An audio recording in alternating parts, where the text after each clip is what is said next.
Okay. Thank you for being on time. I will do you the honor of starting on time.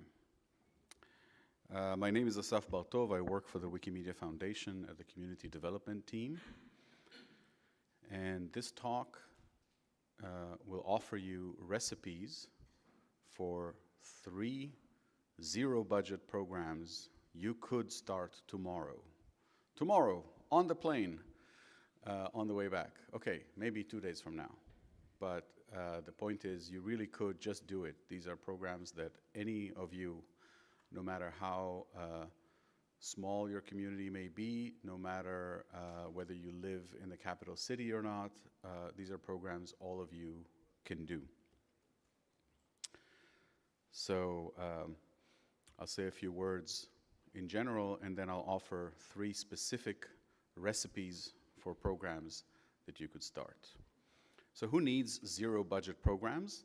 I suggest to you, absolutely everybody needs zero-budget programs, even if you also have budgeted programs. Newer or smaller groups that do not yet have grants or have the capacity to handle grants could use zero-budget programs. Organizers who live in remote locations and have a hard time participating in bigger funded projects may want to run zero-budget programs. Organizers who want to experiment outside the annual plan of a more mature affiliate may be interested in exploring zero-budget programs.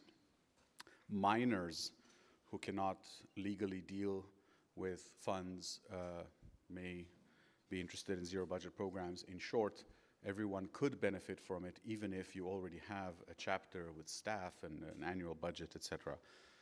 So I hope I made the case for why this could be relevant for absolutely all of you. I also want to clarify that zero budget is not zero investment. Not spending money only means that you have to spend effort and time and passion and other ingenuity, creativity, other things. It's not zero effort, but it is zero budget. And the recipes that I'm offering in the slides that follow absolutely depend on your and the group that you get around you, motivation and passion and time investment. Again, I want to stress, these are not necessarily trivial programs or easy programs. They're easy to start. They don't require a financial investment, but they do require experienced Wikimedians. Not everybody has to be experienced. It's enough that 1 or 2 are experienced Wikimedians, and then you gather around you some less experienced people and do it together. But you do need to have Wikimedia experience for these programs. So for each recipe, I'll start with the background or a problem field, and then share an idea, and then break it down into what are the goals, what are the ingredients that you need, some instructions on how to go about it, resources and links, and then in some cases some variants, some twists or changes you could make to that recipe. Can you hear me okay? Yeah, okay. So, first recipe, content development with visual artists. And the background is this. Visual artists, I use this as a general term for painters, sculptors, photographers, video artists, installations, anything that is visual to consume as art. They generally want more exposure, more public to see their art and to know about it, to know they exist. I guess all artists want more exposure, but there's something specific about visual artists that is relevant here. These visual artists generally don't expect direct income from showing the works, right? The income comes from people purchasing their works, or from people seeing their works, liking them, and going, okay, now I want to commission you to do a painting in my house, or to do, I don't know, a sculpture of something. So exposure actually is what leads to their income. They're not expecting people to pay to see the painting or the sculpture, generally. And of course, they also want Wikipedia articles about them.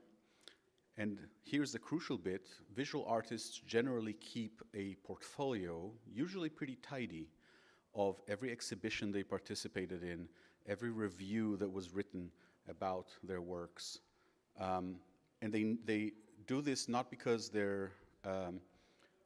because of their ego, maybe also, but they do this because they need it for their sort of artistic CV when they apply for grants or residencies, etc. Maybe not all of you know that world, but most serious artists have a very tidy portfolio because they need to keep submitting it for all kinds of things that they're applying for. And that portfolio is very useful for us because it's sources, right? It has precise sources and citations for us to use. They usually also have ready image files of their works, of their paintings or sculptures that they themselves took or that some professional photographer took. And finally, this is all background, they don't understand how Wikipedia works, how Commons works, and how copyright works. You might think an artist should know how copyright works, but you would be wrong. So, what is the idea? The idea is we reach out to visual artists or to whole networks or associations of visual artists and offer to help them find out whether they or their works are notable, and if so, to write Wikipedia articles about them for free. That's a very attractive offer for a visual artist to receive. Someone is offering to help them figure out whether and how they can get on Wikipedia, and if they can, to do that for them. That's amazing. I think practically all artists would love receiving such an offer. Of course, we explain there are no guarantees, and the community determines notability, and our sending them this letter doesn't mean that they definitely will get an article, so you need to phrase it carefully. You explain that you will need materials from them and their cooperation in identifying sources, and we don't commit to any deadlines. Okay. What do we accomplish by this? Of course, we improve coverage of visual art and visual artists from our country on Wikipedia, on our Wikipedia, on English Wikipedia, whatever works for you. We increase the availability of visual art under a free license beyond Wikipedia. And this is sort of a side bonus, but one that can really pay down the line. We expand our group or our affiliates network. You begin to contact visual artists, some of them very famous, some of them less famous, and you create a network within those circles of art. And after they've had a positive experience with Wikipedians, they will tell their friends, they will mention it in various places, and eventually some kind of good fortune will come from all this networking, and people will approach you with proposals, with requests over and beyond this little program. You had a question? I'm curious to know whether the license changes when the author sells the original work. For example, we have an image of a painting for which the author agreed to be uploaded on the free license in Wikimedia Commons, but then the painter agrees to sell the original framed painting to a person. Does the free license change? It does not. I'll repeat the question. The question was if someone takes a photo of a painting and releases that photo under a free license, but then the painting itself got sold to someone else, does that change the legal status of the photo of that painting? And the answer is no. If the photo was legal, was legally released to begin with, it remains so, whoever owns the physical object. The physical object of the painting is legally distinct from the work of art that is physically on it. Okay? A little copyright nuance there for you. So these are the benefits for us from our perspective, from Wikimedia's perspective, and here's what you need to start this zero-budget program. These are not optional. You need a team of experienced Wikipedia editors who are interested in creating or expanding articles about visual art and visual artists. You need people to actually do the work, right? If you write to 20 artists and 17 of them say, yes, please, excellent, here are all my materials, when can I see the article? You need people who will actually process this stuff and write those articles. I said no deadlines, but still, people would expect to see it at some point. Not next day, but, you know, months, not years, let's say. So you need that team so that when materials start coming in, you do begin to write those articles. And you not just any Wikipedians, I stress, Wikipedians who are actually interested in this, people who would actually be motivated to write articles about art. And if you can only find, I don't know, Wikipedians interested in sculpture, then you should only talk to sculptors, because you don't have anyone to write articles about other things. You will need at least one volunteer with a strong understanding of copyright. As was just demonstrated, there's all kinds of little questions that can come up, and you need to do the right thing. Helpfully, there is a new module by the Wikimedia Foundation, written by yours truly, about copyright and free licenses. It's available on the WikiLearn platform and linked from this slide. I will share the slides right after the talk.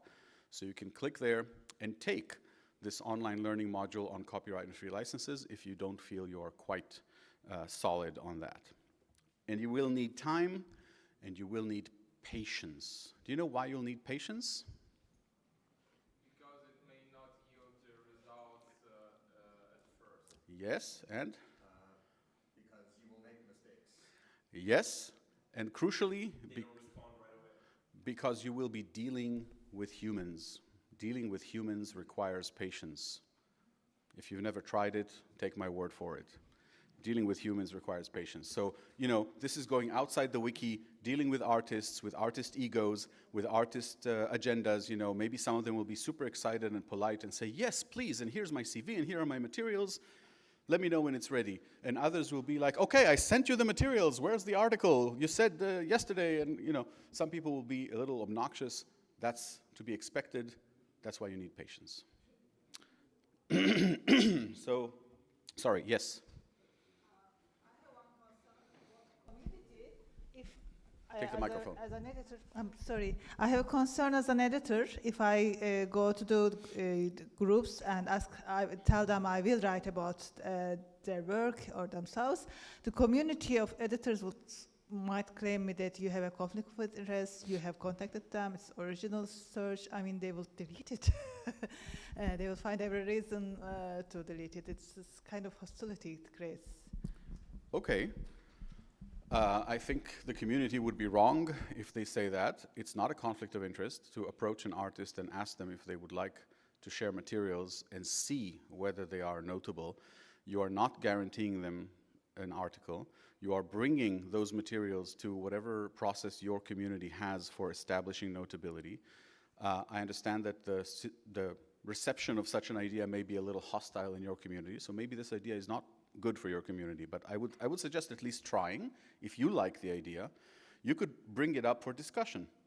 In Turkish, share these slides or share a translation and say, this is an interesting idea, I would like to try it, but how do we handle notability? How about we make a little list, and then, you know, whatever the community agrees definitely meets notability criteria, those are the people I would approach. Or, you know, you could figure out some process to involve your community early enough to avoid unpleasantness.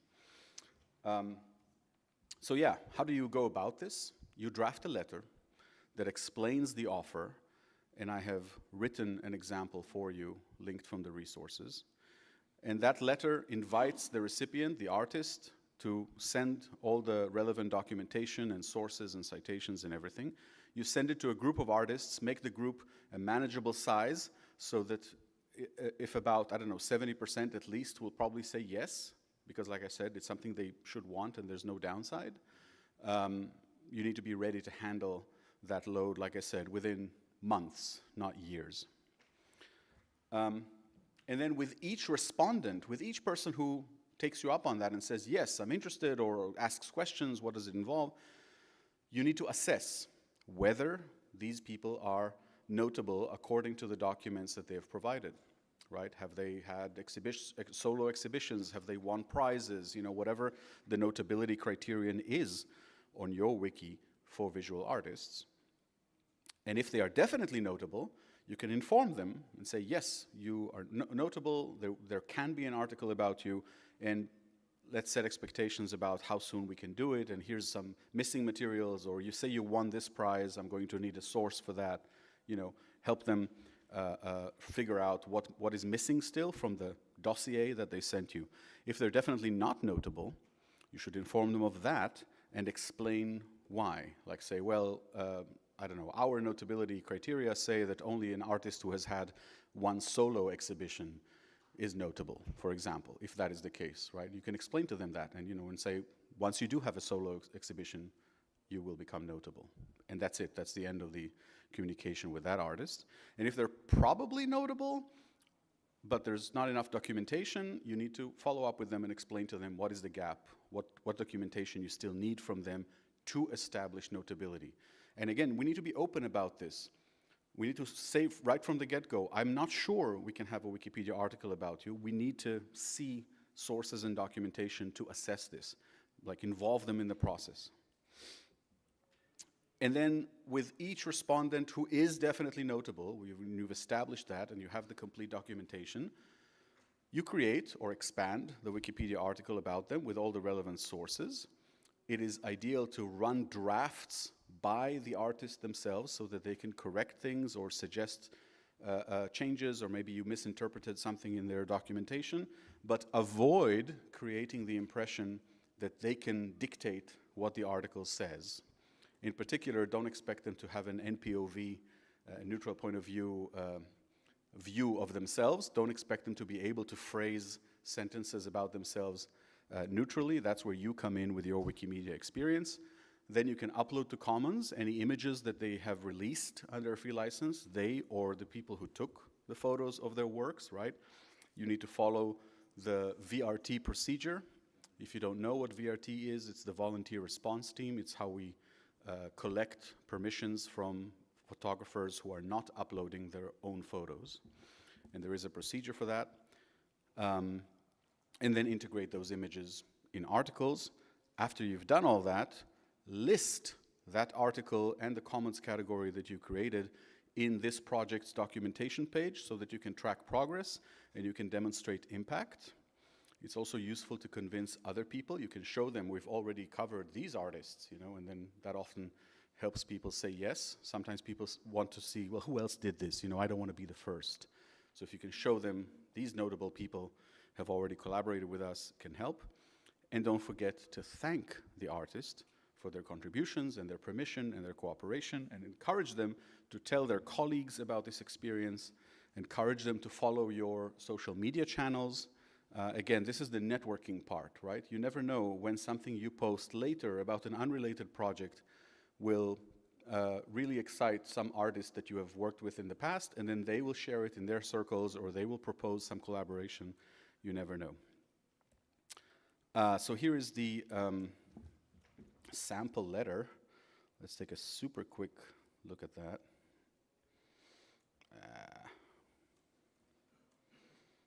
Here we go. Nope, that's the course.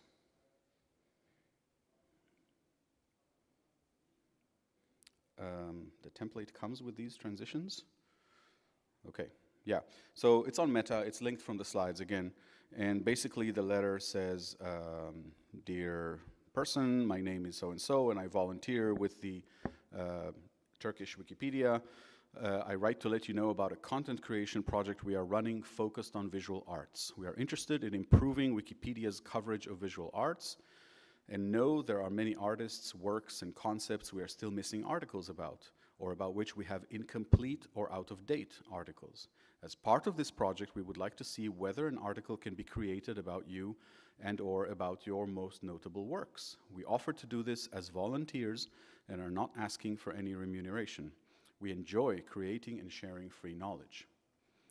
Right, so this is important to say up front because people can get nervous and go like, okay, what's the catch? We're, you know, so The decision on whether or not such an article would be created lies with the general editor community, but you could really help us prepare for that discussion if you could share with us your complete up-to-date CV and information about any external sources about you and your works. More details in the appendix. If you are not interested in participating in the project, just recycle this letter and you can stop reading. If you are interested, please respond to this email briefly to say you are interested so that we reserve a spot for you in the project. This also creates a better incentive for them to respond quickly and say, yes, I'm in, you know. And then you can get a sense for how many people you need to plan for, because our volunteer capacity is limited, and then proceed to prepare the materials as described in the appendix. Thank you for considering our proposal. This is just something I wrote quickly. You can work on your own, you know, cultural nuances, but that's the sort of thing I'm talking about. And then the appendix can be just a very clear instructions on what we need, right? So for establishing notability, we need, you know, here's the notability policy. Just link it so that if they're curious and they have time, they can go and read that. But obviously most of them won't. So you say, we need your CV, we need any links to print or broadcast sources for any achievements mentioned in your CV, any award, any residency, participating in an exhibition, and then scans if you have them, or at least references to any news clippings, reviews, exhibition catalogs related to you or your work. Right? Please gather these materials and send them to us digitally at this address. If the files are too big to email, that'll be a concern very often, and some people are not very technical, so you can help them and say you can send using a transfer service, such as whatever, right? WeTransfer, whatever you use, and that's it. And then for adding video or images, you need to explain to them about photo permissions, and that the fact it's your work doesn't mean you own the copyright, so that's also in here, okay? So that's available for you if you want to consult it later. Okay, ooh. The tortoise is beating the hare.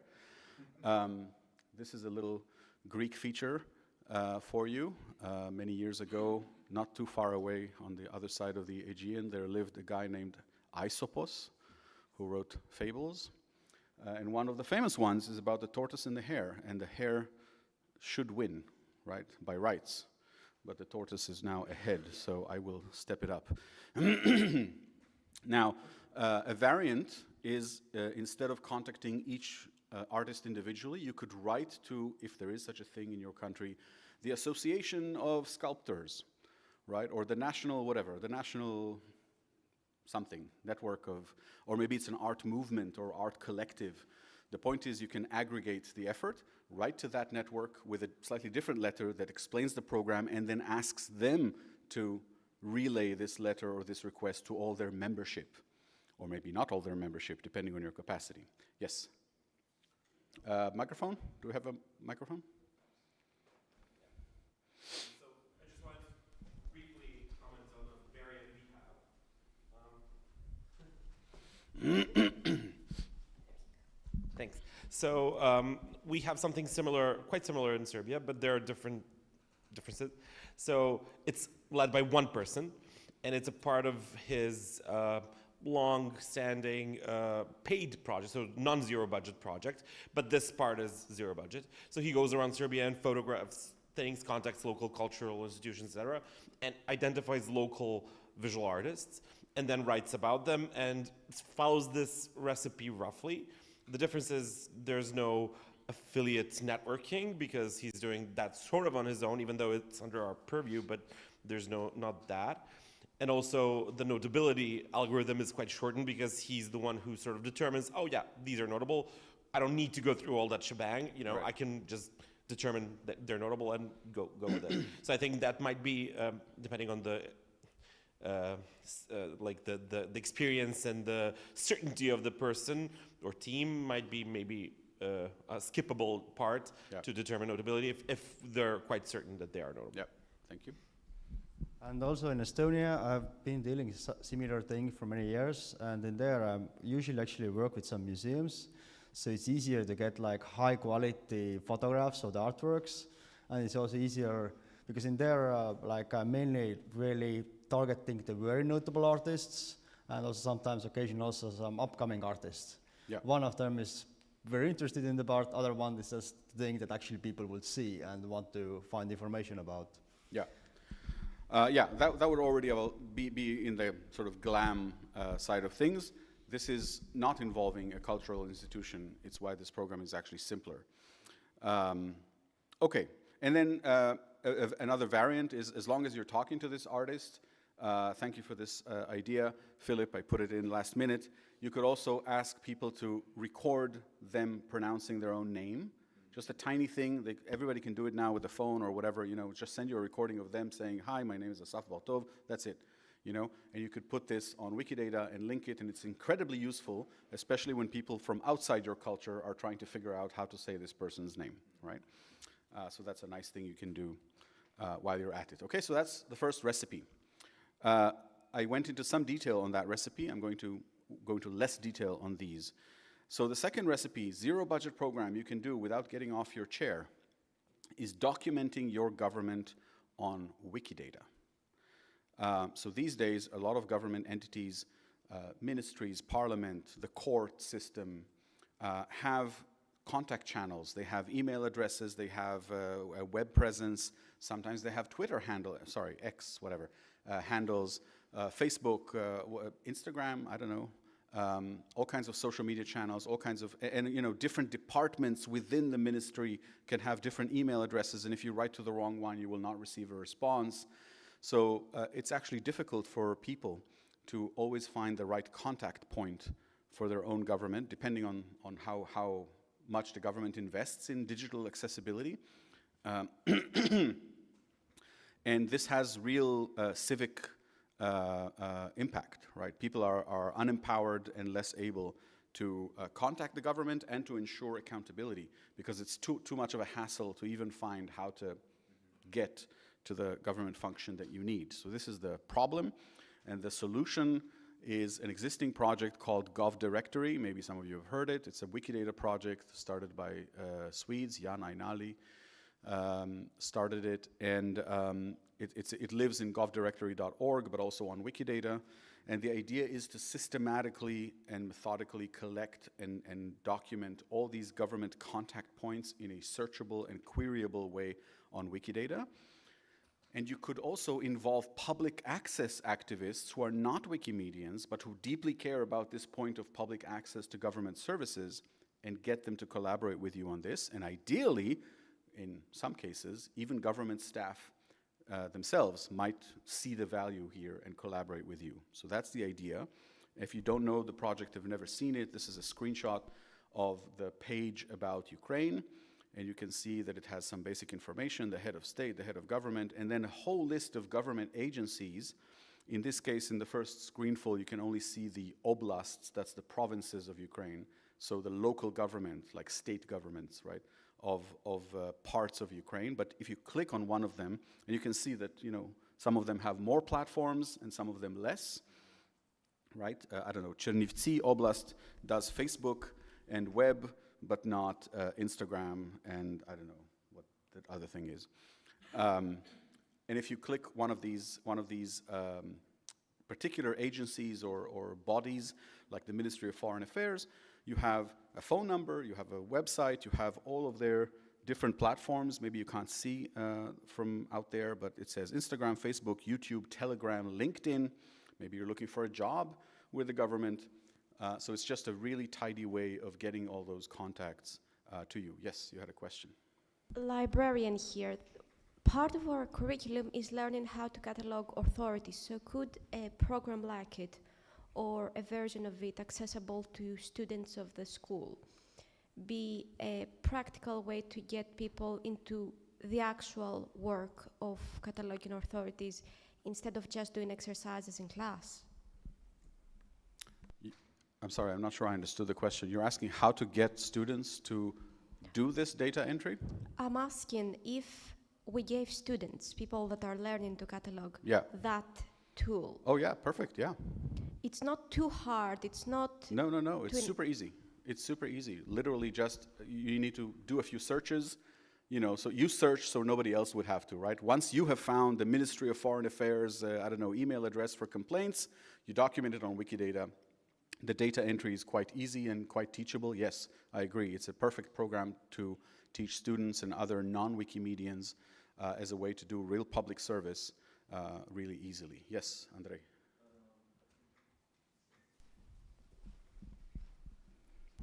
I'd like to nuance your answer a bit because I have just been through such a program, not necessarily with librarian or future librarians, but one issue that we've encountered is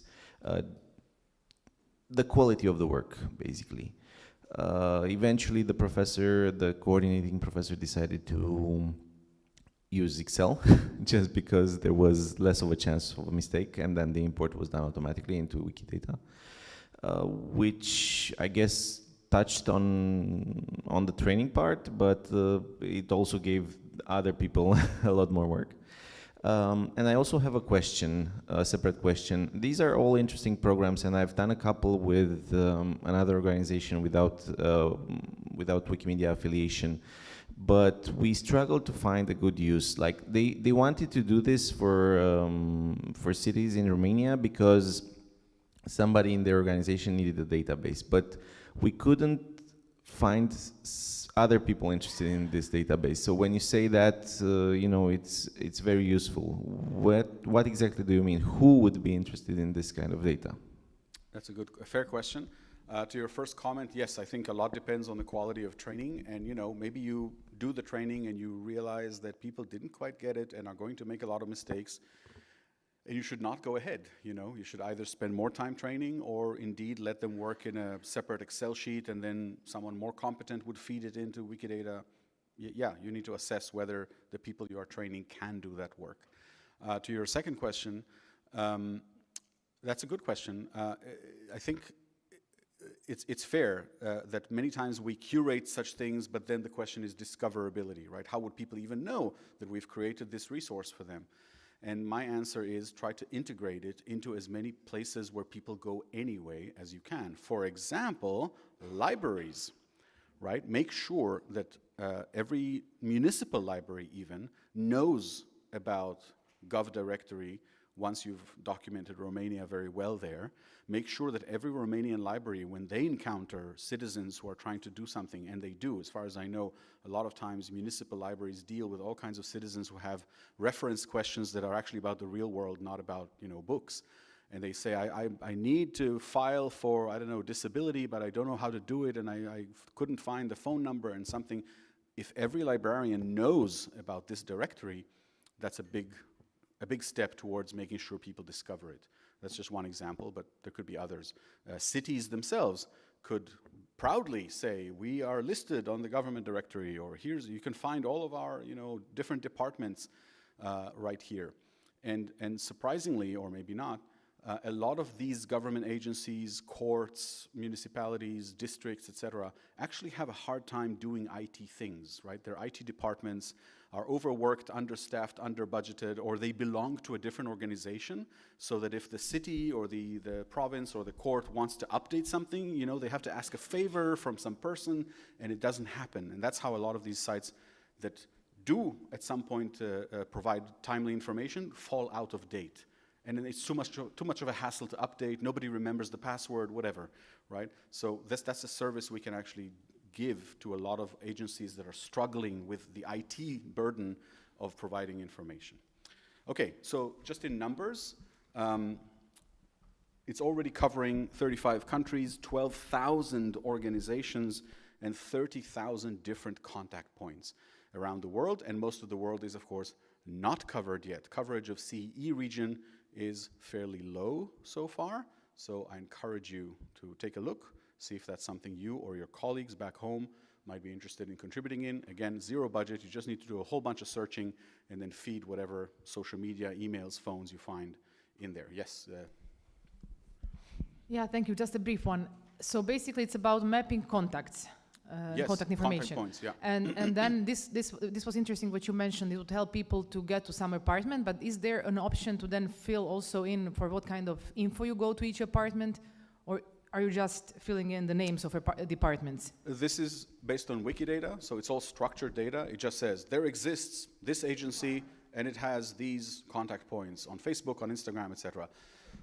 Presumably, one could build on top of it these days maybe an AI app that will try to get a natural language query, like I need a disability card, how do I don't know, get my pension, which will try to, propose to you, this sounds like something for the, I don't know, Department of Transportation. Here's the, here are all their contacts. I mean, I can imagine building something like that. Not trivial, but not part of the project at the moment, yeah. I would like to go on. I didn't actually plan for so much interactivity at this point. I just want to get through the 3 recipes. Okay. Okay, so I just wanted to add that it's also very important to create Wikidata items about the people affiliated with those government agencies. Yeah. For example, the directors, the mayors, the members of the municipal councils, because this is not only important that people are looking for transparency, but also if we have Wikipedia articles about those agencies and we want to make the change in the info box about, for example, the director, Yeah. it's much easier to do from Wikidata. Yeah, that's a good point. Again, not technically part of this project. This project is about contact points, but while you're at it, if you see that the head of the agency has changed, by all means, document that on Wikidata as well. So why do we do this? We do this to improve our country's documentation of public contact points on Wikidata, to network with public access activists who may be passionately interested in this and not be aware of the tool. And ideally, in some countries at least, you might have a responsive government who would see the value in this and actually want to work with you, again, to ease their own IT burden in keeping resources up to date. What do you need? You need volunteers who are familiar with basic Wikidata editing, just how to update an item, add a value, etc. And there's very good instructions on the project page to tell you how to do that, and ready queries and everything. You need time, you need politeness, because you will be contacting partners, people in government, and you need patience to wait for responses from government for all the missing information you will find. The instructions are all already listed in the project page, so I'm just linking to it here. Again, the link is in the slides that I will share. The project lives on Wikidata, and there are also links here to posters that the Swedish project leader has made about the impact as of 2024 and about how to add your country if it doesn't already exist in the project. So just a fun, simple thing you can do with zero budget. Now, if your government has a public commitment to accessibility, right, by law or by some decree, it's funny for some, yes. Some countries do, though, right? Have a formal law that says we must be, So if there is such a thing and there's an agency or a person who is in charge of that, that's a person you want to get in touch with, of course. And maybe you could, again, create a win-win situation with them for achieving this. All right, last recipe is streamlined contribution campaign for complete newbies. What is the issue here? We often have opportunities to do outreach to particular groups of complete newbies, but we don't have enough time to do like a full Wikipedia workshop, or the audience is such that will not be able to do a full Wikipedia, to do encyclopedic editing. Maybe you are doing outreach at an old people's home and they don't have the computer skills to do it. Maybe you're talking to junior high students who don't have the, maturity to compose encyclopedic prose in an appropriate tone, whatever the limitation. You may have a group of people who are interested, you have an opportunity to do something with them, but you don't think the prospects of teaching them to edit Wikipedia are very good. At the same time, there are very large gaps in data that need patience and human labor to cover systematically, and that's where you can marry these two things together. You can set people up to succeed in simple but useful tasks and create a sense of accomplishment for them, and then some of them will be motivated to learn more complex tasks, and some won't and will just do those simple tasks, and that's great too. What do we offer them? Structured data entry via tools such as Cradle, which is a tool for creating new wiki data items based on a very convenient template that doesn't require understanding with the Wikidata interface, or Tabernacle. How many of you know Tabernacle? Raise your hand. Okay, most of you do not. So Tabernacle is an excellent tool that allows tabular editing of Wikidata, almost like an Excel sheet. So you can run some kind of query, get results, and then fill in literally there without going to Wikidata values and information. And these two tools can enable rapid start contributions even after 15, 20 minutes of guidance.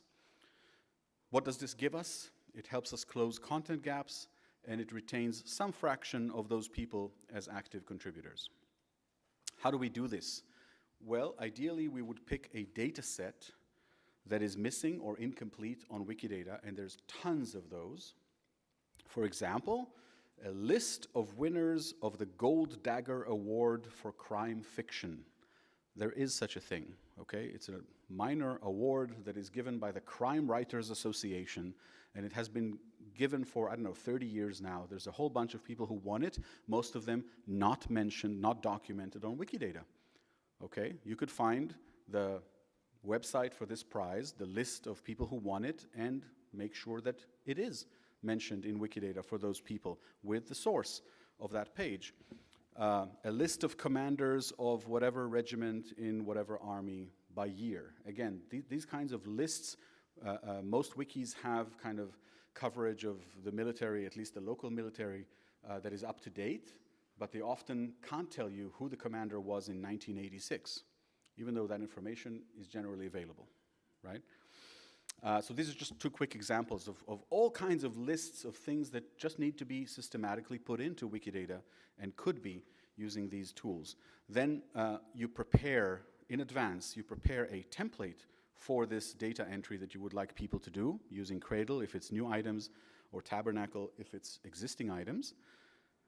And you prepare the task for them that is suitable for them. You bring those links to information or physical sources, especially if you're doing this in a library, for example.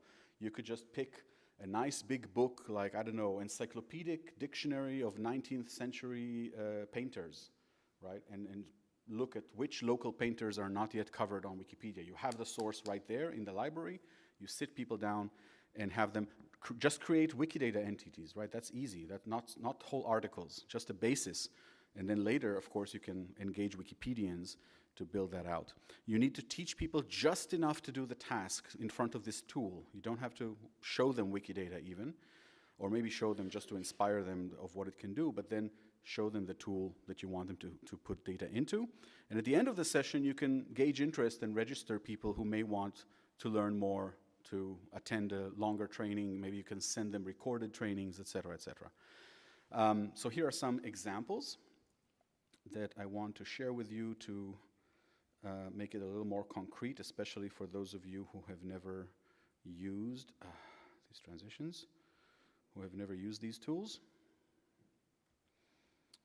Yes. Okay, so here's an example. I like to use local examples, so I made them with Greeks in Greece. So this is an example of a Tabernacle table for Greeks without an English language label or multilingual label on Wikidata, right? So these are Greek people that Wikidata doesn't know what to call in English or Latin languages. And it's running for too long, so we'll take the one I've prepared in advance. Okay, so this is that query that has run. It's too small, I guess, okay. You have a table here that shows you an item, the existing labels. In this case, you see there are Greek labels, and if your audience is able to write English labels for Greek names, you could easily, literally just sit them down here, and they double click, and they write Episkopos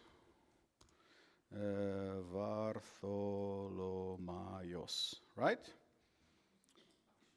No? Oh, it's just the name of a bishop?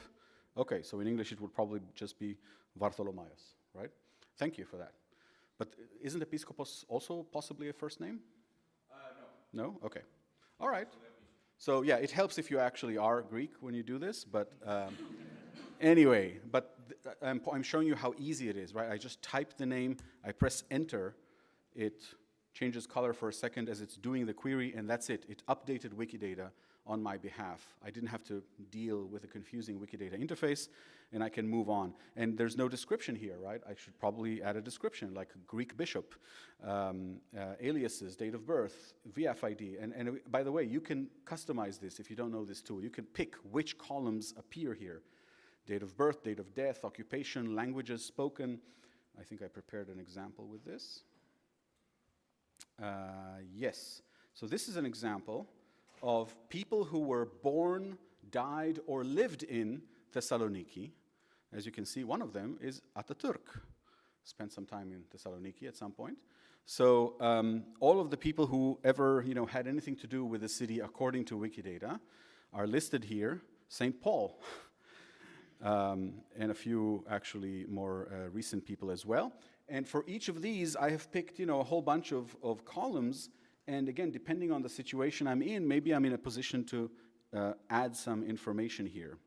For example, I don't know, this person, Katerina Sakelaropoulou, what are we missing for her? Residence, place of death, okay, she's alive.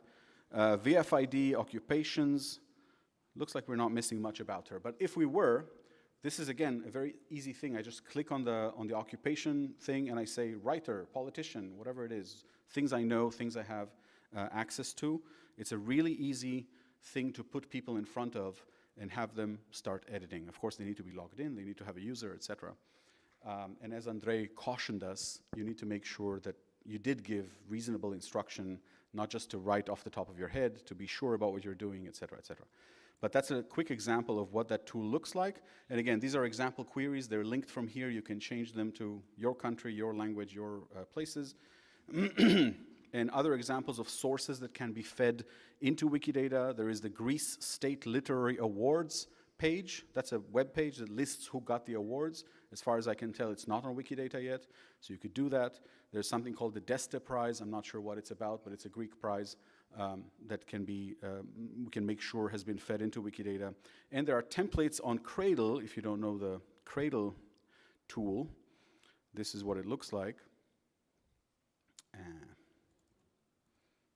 Okay, this is what it looks like. And it says, what do you want to create? And there's a whole bunch of templates here. Actor, ancient ceramicist, anime, article, artist, artwork, author, book edition, building, etc., right? You need to pick the kind of item you're trying to create, and then, let's say, building. And you are given this form here. That's a form for a building, for creating a new Wikidata item about a building. What is the name? What is the description? An image if you have it, the date of official opening, the country it's in, the administrative entity it's in, the street address, coordinate location. These are things that are relevant for a building. It's a very easy form to fill out because it asks me relevant questions, and it's much easier to feed into than to go to Wikidata and then try to think of what properties are relevant for a building. So again, if you have prepared and you have, for example, a whole list of historical buildings with sources that aren't on Wikidata, you can come to, I don't know, an architecture class or an audience that would be interested and feed it with them into Wikidata in a systematic way. Okay, back to our tortoise, which has, so you could do this with teachers or trainer or librarians who can then supervise. You can do a train the trainer model, right? And they can supervise students. You need to be very careful, make sure they get it well enough to train others. And finally, after these three ideas, am I saying that you shouldn't ask for grants because you can do zero budget programs? Of course not. You should ask for grants by all means. I'm just reminding you that you can always do things without any funding too. And another question that I thought might pop up in some of your minds, using my psychic powers, is wouldn't it hurt our chances to get a grant if we are seen to be doing zero budget programs? And the answer is no, on the contrary. And I say this from the perspective of a former foundation grant officer. I can tell you that if we see a group that is doing excellent work with zero budget programs, it only makes us more motivated to empower this group further with funding so that they can do more. Okay? Thank you. I hope this was useful. Now I welcome any questions. We have 3 or 4 minutes for questions, for further questions. Yes. There's a microphone coming to you. I have a question regarding your first part, the Yeah. one with Artists, yeah. artists. Yeah. Yeah. What do you do in the case of photographers? Yeah. Like, because their medium is photography, but at the same time they want to sell their photography. Yeah. So, like, how do you work through that? So, good question. Thank you. Photographers who want to sell their photos will probably not want to release those photos under a free license, and that's fine. Professional photographers always also have photos that they're not going to sell because they are of a different angle, less resolution, whatever, but they do have them, and those they can release. So, you know, don't force anyone, obviously, to release something they don't want to. They may have photos that they took for, that don't have commercial value for whatever reason, but have artistic value, and that they're proud of, and that they would like to share. So, yeah, I'm not saying try to take away anyone's livelihood. And yes, photographers are less natural for this collaboration compared to painters or sculptors who are not selling the photo anyway. Yeah. They usually have a We portfolio. have 1 last minute, so let's give it to another question here. It was a more reply Comment. than Yeah. a Oh, okay. question, because most of the artists, I'm sorry, most of the artists, from my experience, have a portfolios which are public and which is shareable, and they are not selling the stuff for a portfolio. So these are the pictures that they will most for sure give to you for sure. Yeah, if the photographer has a public portfolio anyway, those pictures they probably wouldn't mind also having on Commons. Yeah, that's a good point. Okay, we are out of time, I'm afraid, and I'd like to honor that. But do we have a break now? No, we have another. What? That's not what the room angel is telling me, so. They say we're out of time. Oh. You say this with your program committee hat?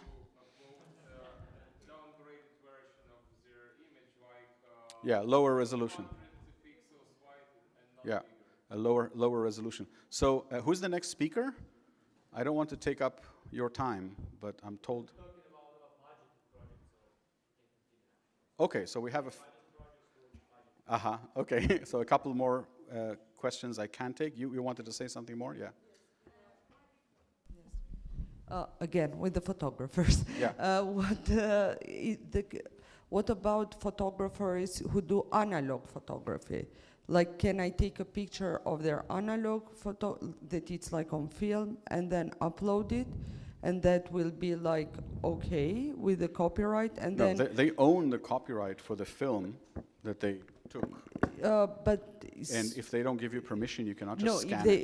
If they give me permission. If they give you permission, yeah. But if they want to, if they decide 2 years afterwards to sell it, it's the same as the painter. That's why I asked. Yeah, That's so the question. they're releasing something under a free license.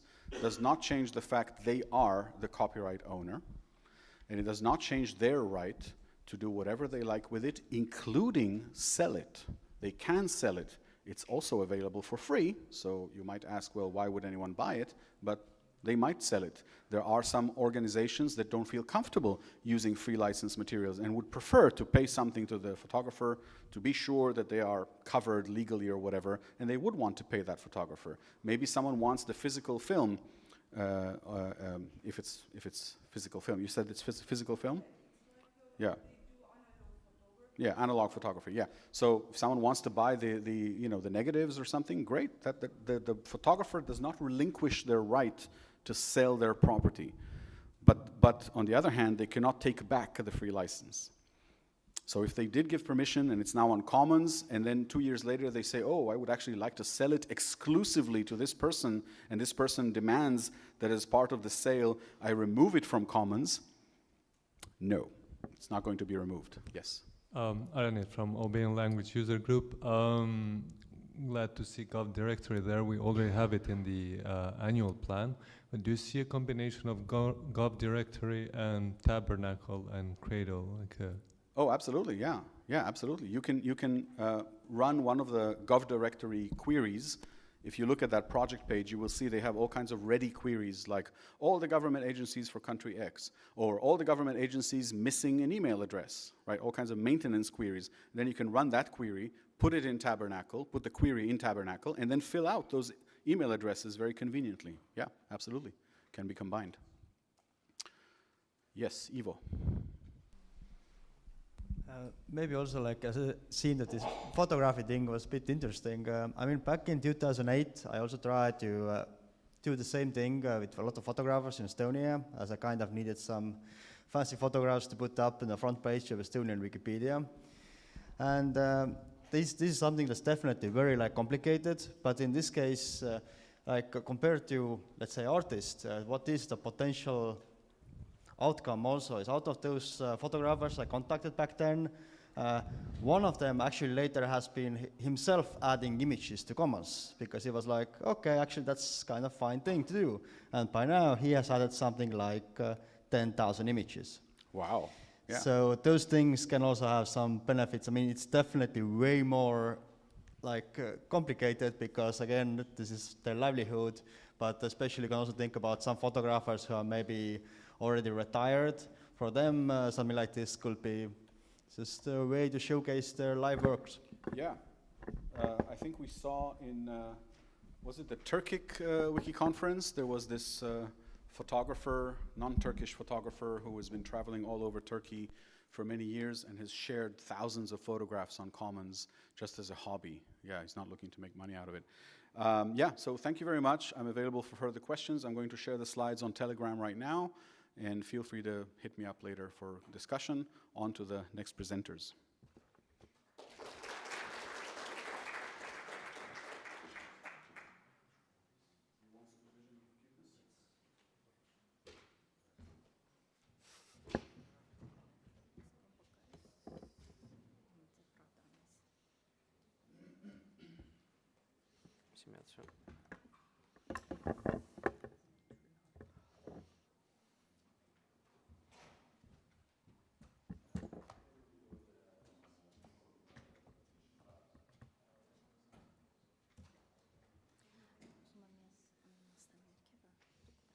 Okay, no problem. Hi, hello everyone. So now let's jump into the budgeted projects. Happy to see you here. My name is Arshak Shainian. I'm the president of Wikimedia Armenia chapter. Today, I, with my colleague Maria Betisyan, who is the grant consultant at Wikimedia Armenia, will be presenting where to find sponsors and fundraise for your project lecture. This actually wasn't meant to be a lecture. First, it was planned to be a workshop or a roundtable discussion because we are pretty much interested in your stories as well, like how you find funding for your Wikimedia projects from outside external organizations. Actually, but so be as interactive as you want. You can ask questions whenever you want, actually. Let's start with these two statements, actually. Financial sources are abundant. The difficulty is accessing them with the right strategy. Yes, indeed, in our career as a Wikimedians, as a part of organization, we saw that there are plenty of actually organizations ready to fund projects in community, and financial sources are limited when it comes to Wikimedia projects because we are doing specific people doing specific stuff. So what are the challenges here that we encountered? Indeed, Wikimedia movement is growing. New affiliates are, let's say, founding, and the new communities are growing. It is normal, it's a normal evolution. And movement funds are growing as well. But what we find out that they are not growing in the level that community grows and the project grows. Maybe this is normal as well with clear reasons. But we are Wikimedians, so we can't yield actually, so we can't give up. So we need to find fundings for our high yield projects, Wikimedia projects, so keep them running. So as for now, yes, majority of Wikimedia projects are covered by WMF funds, but let's say, as I said, finding sources for other Wikimedia projects is a challenge that maybe most of us are dealing with every day. But here, one of the, let's say, widely commonly, let's say, saying, you can say statement, is that when you are encountering and we are trying to bring funds for other Wikimedia projects. So why should we spend on resources on writing an article on Wikipedia? This statement is very, very common. So probably many of you heard it during your contacts. So let's now jump on Menti. We have a presentation here as well to collect some data and your ideas. You can join by scanning this QR code, or you can enter menti.com and just write down these numbers.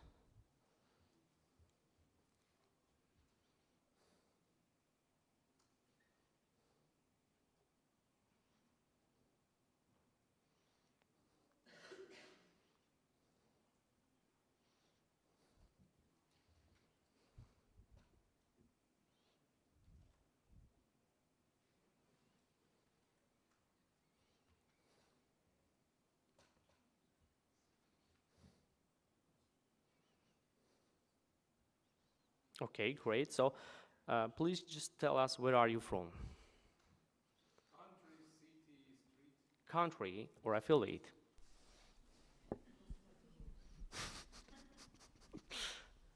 And the zip code.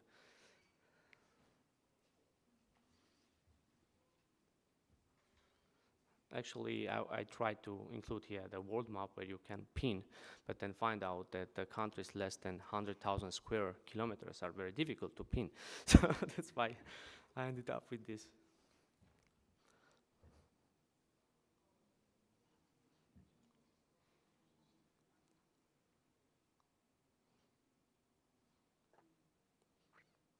Oh, from Galaxy. And from 14406, I think it's a new town emerging. Okay, very good, very good, very good. Approximately what percentage of Wikimedia projects are covered by non-WMF funding in Milky Way galaxy?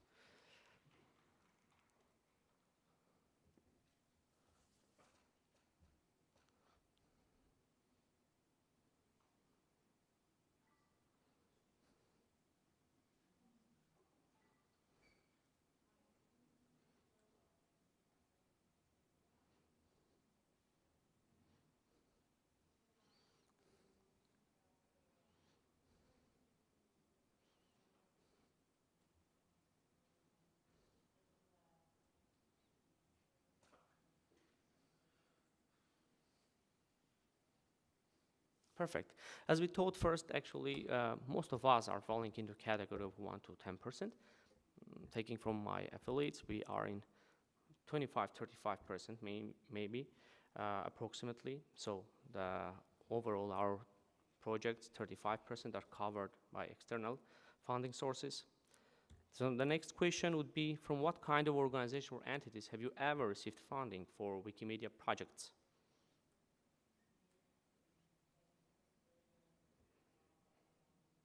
Here we have government, GLAM institutions, EU grants such as Erasmus, business organizations, personal donations, and other.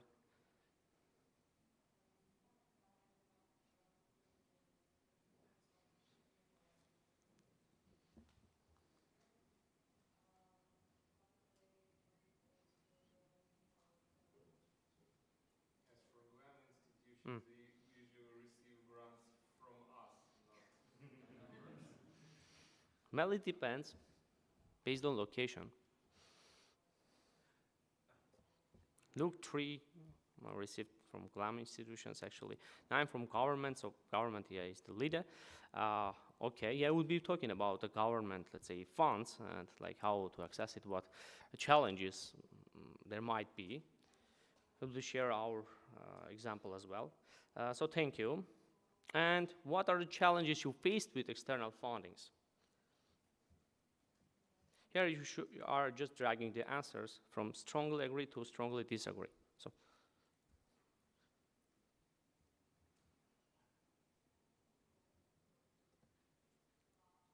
it's not showing? It's showing, I know. It's averaging the answers actually. So partial coverage, too much paperwork. So what are the challenges? Saying partial coverage, that for example, some of the donors are saying, okay, we are not able to fully cover your project, but some part, 10%, 20%, we would be willing to participate. Saying too much work, we mean that okay, maybe they are giving grants, but in order to access them, you need to work, let's say, fill papers within 1 year, and a lot of papers, and then a lot of, let's say, report, a lot of forces should be put to write a report about this. So sometimes actually, so money is there, but you can't just jeopardize all your work and go only for this funding source. Limited to certain topic, we mean that, for example, entities, donors, they are saying, okay, we are willing to fund your project, but only if you're writing about the birds, for example. So very limited topic. Non-consistent funding, like, okay, you can find this funding source in 1 year, and the next year it's inaccessible, or organization is not there, or they don't have money. And time-bound funding, sometimes, let's say, funding sources, they have a specific time period where they fund your projects, for example, during autumn months or during winter months only. And high competitiveness, because these funds are not actually WMF funds, so you are applying as a Wikimedia organization, but others may apply as well. So many applicants are there, so you need to compete with them.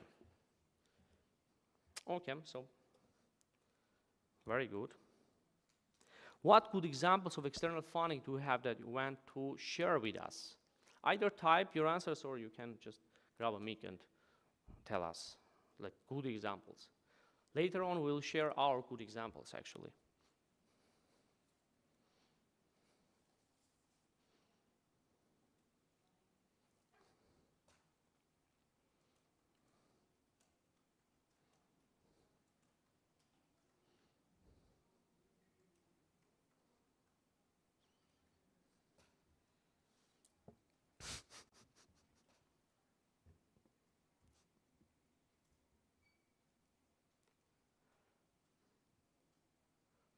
Perfect. Some of us actually succeeded to apply foreign government grants, education, US Embassy grants.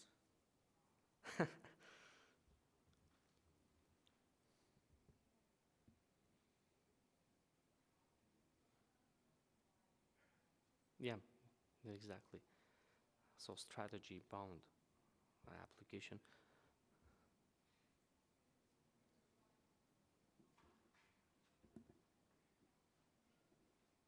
Do we have anyone who wants to share his thought by microphone or just typing?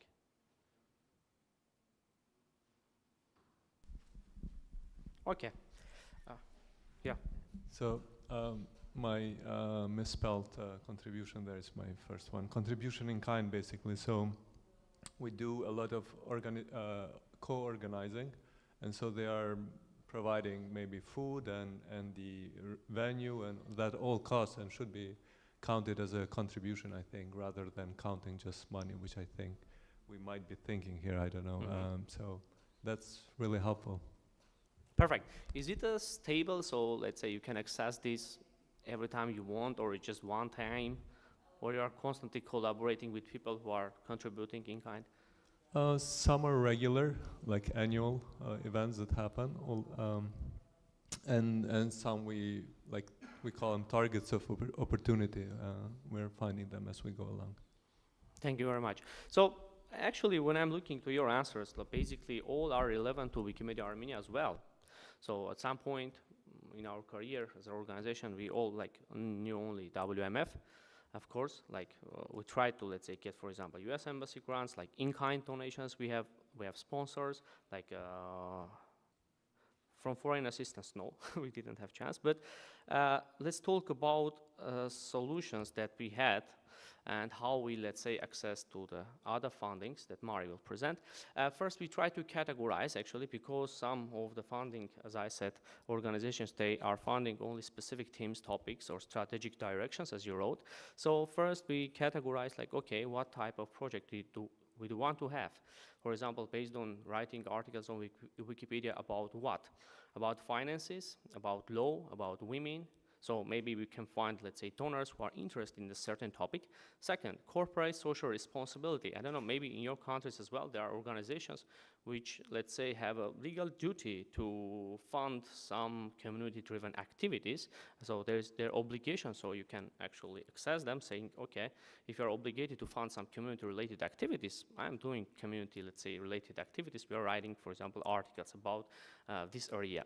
Or let's say international cross-border grants. Sometimes, let's say, donors, they are giving grants or let's say looking at your applications when you are doing it not alone, but in, let's say, cooperation with other entities in cross-border. For example, Caucasus and, let's say, Eastern European countries. Like if you are applying together, it greatly increases the chances to get those grants. So best practices from Wikimedia Armenia, we have 6 examples, but I think, okay, we have plenty of time. Mari, please.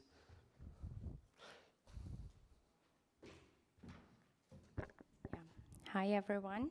I will share some best practices from Wikimedia Armenia's previous experience. And here are some 6 examples based on the groups that we shared with you, the categorization topic-based, the corporate social responsibility group, and the cross-border collaboration. The first one is the topic-based example, collaboration with the Central Bank of Armenia. This is a project which is a part of their financial literacy campaign, and we have been working with them for more than 5 years within the framework of Financial Economic Wikimonth. So, based on the outcomes and significance of this project for them and for us as well, the budget gradually increased, and it had some kind of snowball effect on others as well. And some other entities, for instance, in this case, Deposit Guarantee Fund of Armenia also was interested in funding some part of this project, a small part of this project. So what challenges we face or may face with collaboration with Central Bank of Armenia, the possible changes in the direction and campaign of the bank. Their work direction and this financial literacy campaign may change, and thus the funding may be reduced or cut overall. And another challenge that we envisage and have seen this year actually is the change in the staff of the bank and the need to constantly communicate with them. So they had the responsible person for this project from the central bank side changed this year, and we had to explain the purpose of the project, why it is important, how we are doing it, so that they can continue working with us. Just one word before we continue next example. So as Mari said, kind of, for example, Central Bank of Armenia has some funds that, let's say, it must spend in order to increase the financial literacy of the population, for example. And knowing this information, you can hop in, just say, you know, I'm writing articles about the finances, about the economy, etc. in Armenian language, and of course the majority reads in Armenian language. So let's give us funds, we'll organize a project, and they are saying, okay, for this year we are giving you $100, for example, go to do that. We are doing it, they see that yeah, they can do something, and next year this 100 becomes 1,000, and now this 1,000 became 5,000. So now nearly all budget that they have yearly to devote financial literacy in the country is given only us. And as Mari said, sometimes like because we made connections during this 5 year to certain people, so they understand what we are doing, what is the efficiency of our work, but when they change some stuffs, and they tend to change it frequently, you are gonna, let's say, explain them from first, like what is Wikimedia, why you are doing this, what is Wikipedia article, who can write, etc., etc., etc. Thank you, Arshak, for the addition. Next topic-based example is our work with the Friedrich Naumann Foundation for Freedom. Actually, we have been collaborating with them for around 3 years. We started it with like another organization, but then started working with them directly. It started with the free speech wiki gathering, and then moved to Wikipedia for Women. I presented it last year. It was a successful campaign. And then to Wikipedia for Freedom. So basically, our work with them is concentrated on the topic of human rights. The challenge that we may face with working with this organization is the global political shifts and shutdown of branches of international organizations. As you have seen, USAID was closed all over the world, and I don't know what will happen, and maybe in the future something happens with this organization. So this is kind of challenge, but for now we're we have very good collaboration with them, and it grows year by year. Another one, which is topic-based and strategy-driven.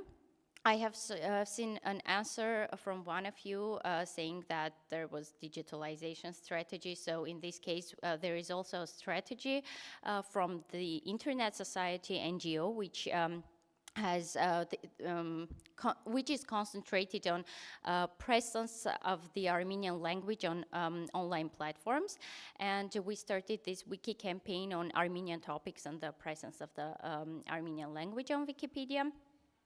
It is a successful collaboration for several years, and again, just like the Central Bank of Armenia, this is also based on the outcomes and popularity of the project.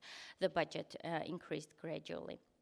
The challenge with this funding is the budget cut at the Internet Society NGO, which is reflected on our project. This year, unfortunately, they had this budget cut and they weren't able to fund us the way they did previously, although we will have a small collaboration with them probably this year. The other topic-based example is the possible collaboration with the government, the Ministry of Education, Science, Culture and Sports. I saw that many of you mentioned the government as a source of funding. Unfortunately, we didn't have a chance to have a government funding, and I would love to talk to the people who had it and understand how did they do that, because the Department of for Youth Policy is ready to start a youth-oriented and youth-centered project with us. However, there are many challenges when working with bureaucratic entity like a government. So difficult and confusing procedures for grant applications.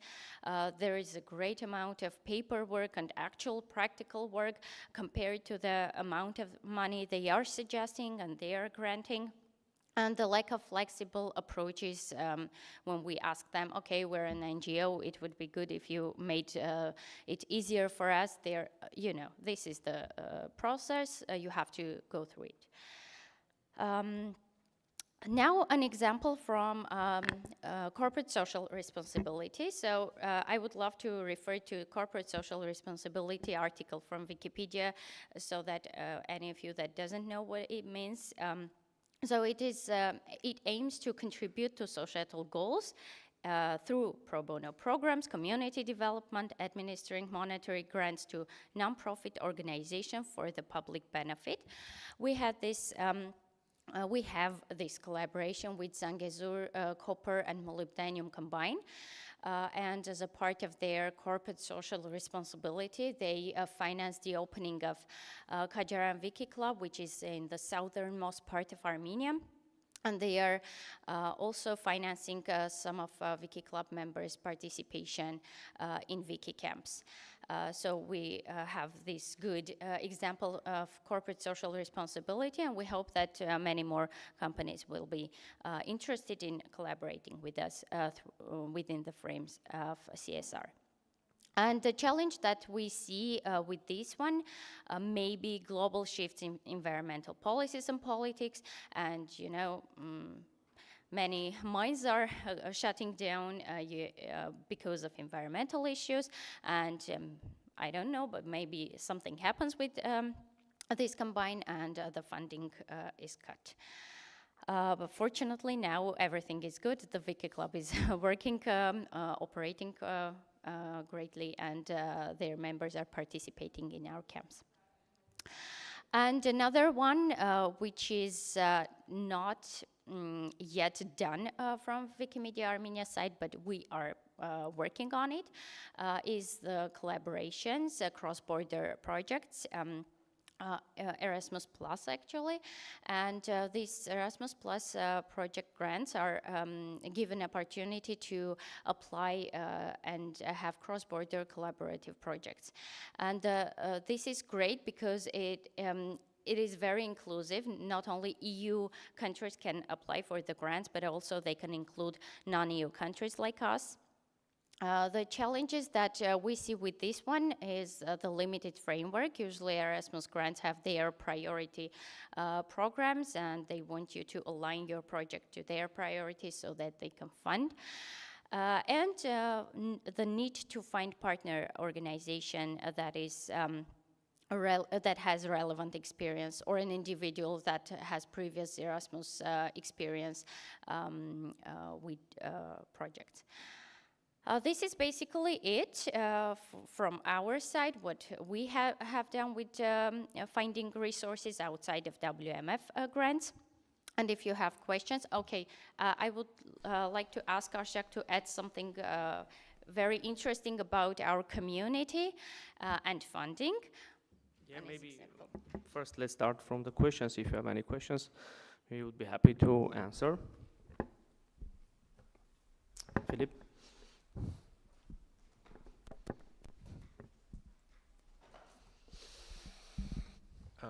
Maybe not a question, just a comment. You need time for this. That there's a huge time commitment, especially for grants or organizations that you don't really know how to apply to. And experience in some of these funds is very important. You know, there's a way how to fill in the forms for EU grants, for example, and people, you know, are becoming experts in that, right? So it takes a lot of time. We've tried to, and we applied to many of these, and sometimes it just doesn't work. And we also had a cross-border collaboration with friends from Macedonia that we had to cut for time reasons, basically. So that's the problem that you need to think about. You know, sometimes you have the opportunity, you have the motivation and everything, but if you don't have the time to complete that, then, you know, it's not work. You can't really do it. A perfect question, Philip, actually, and the statement. Yeah. We had the same problem. So, and you might think actually how we find out all these, let's say, opportunities and can it work? Thanks to our community, for example, with the Erasmus Plus, yes, we are planning joint Wikicamp with the Romanians, Moldovans, and Ukraine to, let's say, organize it in Moldova, actually, MedWiki camp. So we tried to apply this year, but let's say we didn't fit on time, so we are going to apply during the next days. But who is doing that? Because as you said, you need to have a, let's say, you need to be knowledgeable to deal with grants, especially with the Erasmus grants. Thanks to my former student of my university, Ani Gabrielian, actually, she was my student, and she is a Wikipedian, actually. She is a volunteer, and she said that, you know, I had been working with Erasmus. I have friends, for example, from Moldovan Erasmus. We don't have Erasmus in Armenia, it was closed. So we can try to contact them, ask them to help us, and I have a lot of knowledge, so we can have it set up. I said, okay, Annie, we can do that. Just tell us how can we help you, what documents do you need from our side, because yes, as you said, it's a very tough work, because all, let's say, grants that you are applying, they have different forms, and maybe WMF grants are the simpler one, to be honest, because like very tough work, a lot of, let's say, paperwork to being done, constant contacts, etc. And when you are applying to the various directions, you need to have a whole team to deal about this. About, for example, Zangezur Cooper Melodinian Combine. Again, let's say initiation came from another of my student, Ashot, who is originally from the Sunnik region of Armenia. So knowing about the Wiki clubs that, for example, we don't have Wiki club in his hometown, he directly go to the city leader, Mir, said, why we don't have a Wiki club in Kajar in Sunnik? It's a shame of us. And then said, okay, let's find money from where we can find money. I said, oh yeah, we have a corporate social responsibility from Zangezur Cooper Molybdenum. Let's contact Wikimedia Armenia, link Wikimedia Armenia with this entity. We wrote down everything, our application, explaining it, and we succeeded. But of course, if we were alone here, we maybe even didn't think that, okay, we can get funds from here, let's travel there and get. So community actually has a lot of examples that maybe sometimes they don't even think that this is helpful for the local organization. Thank you. What else? Yeah, I think I understood that most of the support that you got from these partners is in-kind support. So they project. Yes. So, for example, they rent the space where you're going to organize No money. No? No, we get So, funds. And okay, so if you get money, is it like a grant, or you negotiate directly with them to get some support? Okay, thank you, Kirill. So for some of them, it's a grant, so we are receiving money. We have an agreement, for example, with the Zangezur Mold and we have an agreement that they are funding us, let's say, each month or each year, this exact amount of money. For example, Friedrich Naumann Foundation Freedom, it is a grant, so we are applying for funds. It is 10,000 euros approximately. So each year we are applying, then each year we are reporting. For Erasmus also, we are planning to, let's say, apply as a grant, as a joint project of Eastern Europe and, let's say, Caucasus. So this is not in-kind donations. We have in-kind donations, which we aren't bringing here. For example, there are people from Armenia, for example, that are donating each month in-kind donations, again, monetary and non-monetary for other wiki clubs. Because this example is one of the wiki clubs. Our other 9 wiki clubs are covered by in-kind donations from locally from Armenians, who are, let's say, each month are, let's say, donating money to Wikimedia Armenia organization. Just we didn't bring it because all of you maybe know we talked about it a lot. Okay, and how about the central bank? Because I work for the central bank in my country, and I would like to know. About Central Bank of Armenia, we also have, let's say, agreement of cooperation, kind of. They have this form is easier with the Central Bank of Armenia because they already have some amount that they must spend during the year. So you are not asking extra money. So they have already money, just you need to agreement of transfer that we are transferring and you are reporting them back that we did, and they are actually visiting and looking that you are doing a project. So they are not standing aside, it's very interesting for them. So they are visiting, looking at how everything is set up, what are the projects, how it looks like in reality, and then you are reporting back them. But again, because these funds are already allocated, it's way easier. Okay, thank you. Thank you. Other questions?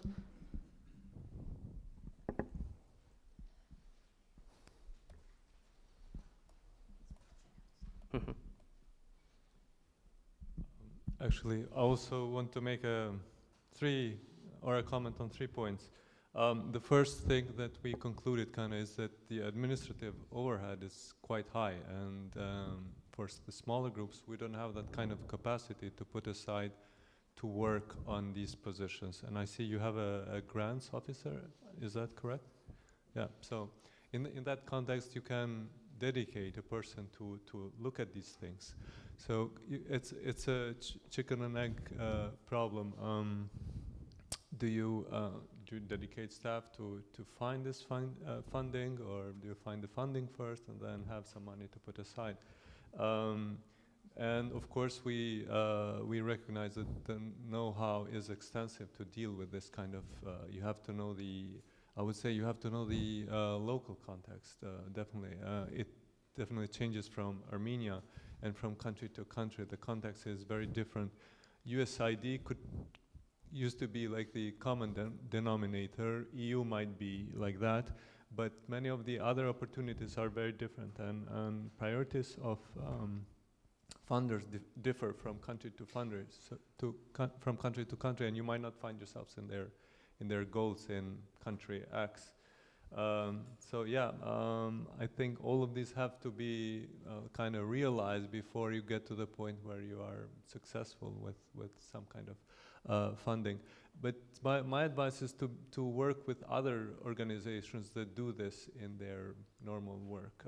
We're used to getting foundation funding, but then others are useful, have capacities to do this kind of applications. And so if you find a niche where you can work together, that would be ideal.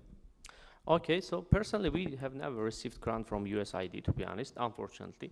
So, yeah, perfect. So what we want, why we, let's say, presented this lecture here, you know that we have a difference in country and affiliate. So we try to, let's say, present our example and learn from you. That's why we collected some actually data from where you are tried or succeeded to receive funds. And what I would suggest, actually, you are learning during the process. Like Mari was helping us in other ways. She's a very, let's say, enthusiastic Wikipedian. So she started as a volunteer. But when, let's say, we started to learn during the process how to deal with grants, grants. So I and Marie are dealing the most of the grants because we learned during the process. Nobody of us knew that say other grants rather than WMF grants. So when you are doing, you are learning in the process. So as I said, you can search for some, maybe, yeah, in your country you have other examples, other funding sources, but to access them, you need to try, at least you need to try to learn how you can apply with a better application maybe. Thank you. So thank you very much, dear friends. Do we have presenter after us or we are going for break? So, okay, see you on break. Thank you very much for participating.